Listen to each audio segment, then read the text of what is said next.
What's the scariest 100% true story you've heard of? I work midnight shift at a gas station, and I have for quite a while at various stations in different areas with varying levels of criminal activity. I have regulars, of course. I'm a small-statured woman, as is my partner the other half of the week, and we've always been partners, so these regulars often worry about us and keep watch on creepy occurrences when they can. I had one man who worked in the metro an hour away who would stop in every morning for his cigarettes.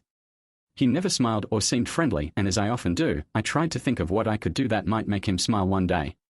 It took many months, but I finally pulled it off by having his cigarettes ready on the counter and already scanned for him to pay for as he walked in.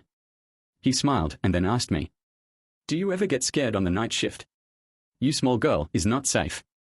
I said I sometimes did, but we could lock the doors and hide if we had to, and that the provincial police, think state troopers if you're American, had a station close by and came in often to get their highway vehicles washed. I had a good rapport with those police. He nodded and then told me a story about when he first moved to our country from Eastern Europe with his wife and child back in the late 80s, early 90s. He fell asleep at work one night at the gas station he worked midnights at.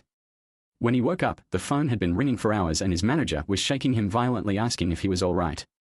He was fine, he said. What was the problem? He was sorry he fell asleep. His manager screamed that it was fine he fell asleep, to look outside. All of their motor oil was missing and the outside of the place was a mess. The thieves had come and swiped all the oil and left him be because he slept through the entire thing and then moved down the road to the next station for an encore. At that station, the clerk was awake and fought back, so the thieves stabbed him to death and left him to bleed out. When he finished telling me this, he concluded with, "If you ever feel sleepy, just lock the door and do it might save your life." I don't work at that station anymore, but I think about that guy all the time and wonder how his grandkids are.